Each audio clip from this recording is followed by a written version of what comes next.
Hello everyone, आज हम worksheet 29 class 9th करेंगे। इसके अंदर हम त्रिभुज की सर्वांग समता के नियमों के बारे में सीखेंगे। इसके विभिन्न नियमों को हम इस आकृति के द्वारा जो इसमें बनाई हुई हैं वर्कशीट पे देखिए। इसमें तीनों साइड्स बराबर हैं। हरी वाली लाइन बिल्कुल बराबर है हरी वाली के, लाल वाली लाल के और पीली वाली पीली के। इसमें AB बराबर हो गया PQ, BC बराबर हो गया QR और CA बराबर हो गया RP। SSS भुजा भुजा भुजा भुजा भुजा भुजा कसौटी से ये दोनों सर्वांग सम हो गए। इसको हम डिनोट करने के लिए साइड का SSS ले लेते हैं। SSS से ये दोनों आकृतियाँ सर्वांग सम हो गई। AB बराबर PQ, BC बराबर QR, CA बराबर RP। ये हमारी पहली कसौटी हो गई है SSS। इसमें तीनों भुजाएं बराबर होती हैं। एक त्रिभुज की तीनों भुजाएं दूसरे त्रिभुज की तीनों भुजाओं के बराबर होनी चाहिए, तभी यह कसौटी बनती है SSS। तो ये हमारी पहली कसौटी हो गई भुजा भुजा भुजा, जिसको हम SSS से लिखते हैं। आइए अब हम देखते हैं सर्वांग समता की दूसरी कसौटी। दूसरी कसौटी में SAS भुजा कोण भुजा।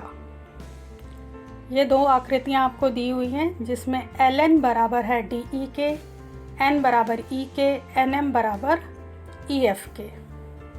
इसमें दो भुजाएं बराबर हैं और उनके बीच का कोण बराबर है। N और E कोण जो हैं वो बराबर है। तीसरी भुजा के बारे में हमें नहीं दिया है, इसलिए कोण दिया हुआ है N और E। इसी प्रकार तीसरी कसौटी पर आते हैं ASA एंगल साइड एंगल।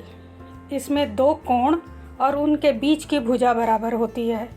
दो कोण बराबर हैं, E बराबर R, ED बराबर RQ, एक भुजा बराबर है, और D बराबर Q।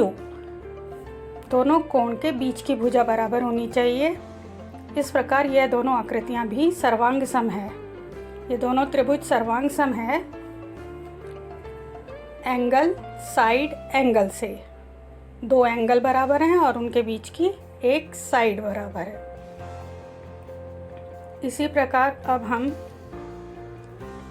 चौथी कसौटी देखते हैं। चौथी कसौटी है हमारी RHS। RHS में दोनों त्रिभुजों में एक कोण 90 डिग्री का होना चाहिए। R बराबर C बराबर 90 डिग्री हैं। कर्ण बराबर होने चाहिए, PQ बराबर AB, और बाकी की दोनों भुजाओं में से कोई एक भुजा बराबर होनी चाहिए। इस प्रकार हम चौथी कसौटी को कह सकते हैं RHS। एक कोण समकोण होना चाहिए, समकोण के सम्मुख भुजा कर्ण वो बराबर होनी चाहिए। बाकी की बची हुई दोनों भुजाओं में से कोई एक भुजा बराबर होनी चाहिए। तो हम RHS कसौटी के जरिए दो त्रिभुजों को सर्वांग सम बता सकते हैं। ये दोनों त्रिभुज RHS से सर्वांग सम हैं। इसमें एक 90 डिग्री मतलब समकोण है इसलिए। आइए अब प्रश्न 1 को हल करते हैं। प्रश्न 1 में हमें कुछ आकृतियाँ दी हैं, हम उन पे नंबर लिख लेते हैं। इसमें से 1 और 7 सर्वांग सम हैं, तो हम उन्हें हटा देते हैं। अभी हम बताएंगे कैसे सर्वांग सम है। 3 और 8 भी सर्वांग सम है। 3 5 के भी सर्वांग सम है, ये भी आगे बताएंगे। 6 और 4 भी सर्वांग सम हैं। 6 4 आपस में सर्वांग सम है। 2 का कोई त्रिभुज नहीं है। 1 और 7 बराबर है। त्रिभुज 3 त्रिभुज 8 के सर्वांग सम है SAS से। त्रिभुज 3 5 के भी सर्वांग सम है SSS से। त्रिभुज 4 6 के सर्वांग सम है ASA से। इस प्रकार 1 7 के सर्वांग सम हो गया RHS से, क्योंकि इसमें एक 90 डिग्री का कोण है। 3 8 के सर्वांग सम हो गया SAS से। आइए इनके संगत भाग देखते हैं। संगत भाग लिखने के लिए सर्वांग सम त्रिभुजों के हम संगत भाग लिख रहे हैं। अब 1 और 7 दोनों सर्वांग सम हैं, कैसे हैं वो संगत भाग हम लिखते हैं। कोण B बराबर है कोण N के, जो कि 90 डिग्री के बराबर है। AC बराबर है MO के, जो कि 8 सेंटीमीटर है। इसी प्रकार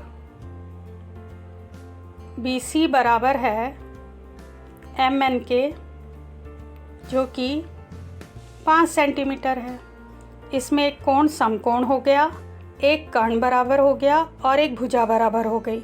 तो ABC सर्वांग सम हो गया त्रिभुज MNO के। सर्वांग समता की कसौटी है RHS।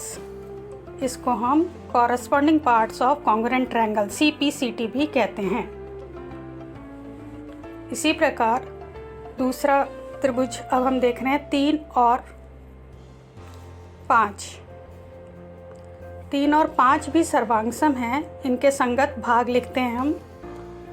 ED बराबर GI, जो कि बराबर है 5 सेंटीमीटर।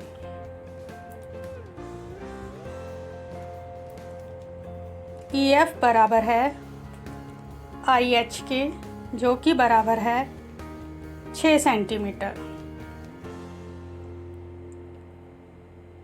FD बराबर है HG के, जो कि 6 सेंटीमीटर है। 3 और 5 में तीनों भुजाएं बराबर हैं, तो DEF त्रिभुज DEF सर्वांग सम हो गया त्रिभुज GIH के। ये दोनों त्रिभुज सर्वांग सम हो गए SSS, क्योंकि तीनों भुजाएं बराबर हैं इसलिए। इस प्रकार हम एक और त्रिभुज देख रहे हैं। प्रश्न में दिए हुए त्रिभुजों की संगत भाग लिख रहे हैं हम। अब देखिए 3 जो है वो 5 के सर्वांग सम हमने शो कर दिया है। अब हम 3 को 8 के सर्वांग सम भी बताएंगे। ED बराबर RS बराबर 5 सेंटीमीटर। कोण D बराबर कोण S बराबर 65 डिग्री। कोण है तो डिग्री में होगा 65 डिग्री, दिया हुआ है ये आपकी फिगर में। DF बराबर है ST के, जो कि दिया हुआ है 6 सेंटीमीटर। इसमें देखिए एक भुजा, फिर कोण, फिर भुजा, तो ये दोनों त्रिभुज सर्वांग सम होंगे साइड एंगल साइड से। EDF सर्वांग सम है, ये सर्वांग सम का निशान है त्रिभुज RST के SAS से।